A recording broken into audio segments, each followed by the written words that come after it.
Yeah, I think it was on the right time. Luckily, we got a point here. I think we deserved more the way we played. Maybe the second half, I felt like we were a little bit tired, especially in the beginning.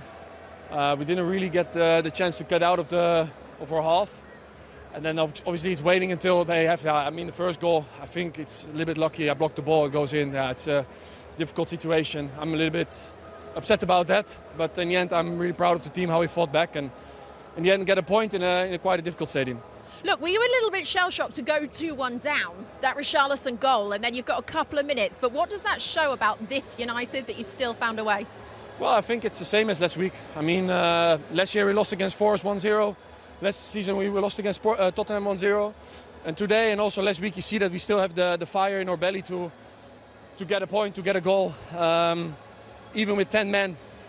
In that way I'm really proud of the team. And yeah, the season is long, so in the end, if you don't lose these kind of games, it's always more important than how to say, drawing is more important than losing. So it's fine. Well, look, it's 5 unbeaten now this season for you guys under Amorim. What has been the turning point? Well, I think also today you saw we are really dangerous for opponents. I mean, we have a lot of speed in the front. We're really stable. We know our strengths also well. We utilize them also well. I think today even we had a lot of more opportunities to get in behind them because they are vulnerable in this. But yeah, I think we played a good game, and I think we could deserve a little bit more. Thanks so much for talking to us. Thank you.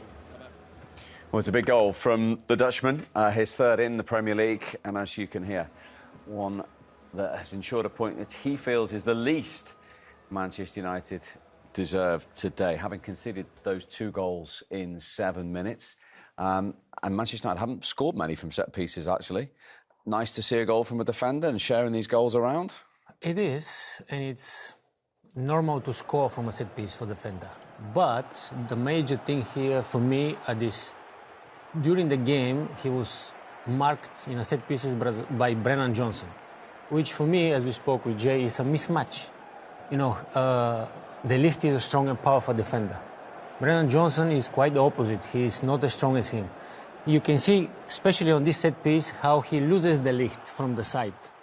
And then he is free to score that header. Of course, we can argue the goalkeeper can do better as well by pushing the ball out of the back of the net. But speaking from experience, sometimes when your header is so powerful, your reaction time is short, so you don't have time to quickly react. But the major thing for me is that Brennan Johnson was marking the Ligt in that so much. We were surprised. Which is a little bit surprising because Spurs have conceded a fewer goals from set pieces in the Premier League. 100%. They've been second. Yeah, they've been good defending set pieces, but the whole setup, Brennan Johnson can't be marking the Ligt. You know, it is a mismatch. You know, he's twice his size.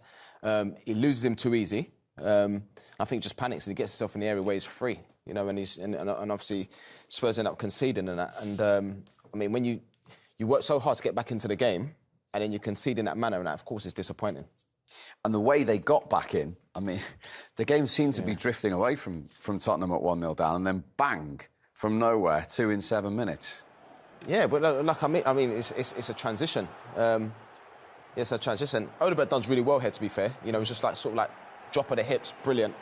And he plays out to Doggy, but there, you look at it there's some Man United got bodies in the box, but it comes in, I mean, this is your goal, Jay. Yeah, you know what I like about it is the turn, it's calculated, like he knows what it's not, because when I first saw it, I thought maybe it's a bad touch, but you see him here, I mean, the ball goes wide, and it's just such a good touch.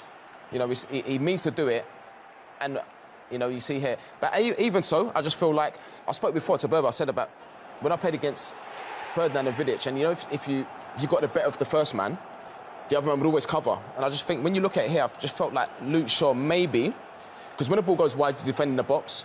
When the ball goes in the box, you're defending the goal. I just thought maybe he could have sort of like covered and tried to block, but saying that, it's an amazing turn and finish. How clever was Richarlison then for 2-1? Oh, man. Ugly goal, for sure. Ugly goal. But sometimes these type of goals are the most precious that you can score. And it was a typical centre-forward goal at the right moment, the right positioning, following the game, positioning your body in the proper way that you be ready for the ball.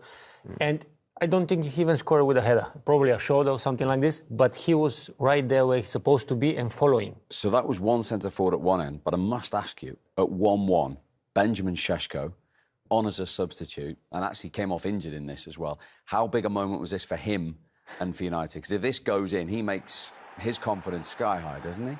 Yeah, and we used to be strikers as well, and I want to be supportive, sympathizing with his situation. Yes, he needed to do better here, maybe take the ball more to the left foot, so this way eliminated the defender. We cannot take away from the tackle of Mickey van der Ven as well, great tackle, but maybe that lack of confidence, playing minutes, that affect a player, and then when you get injured out of it, then it shows that you are maybe not ready to step into the game at full speed.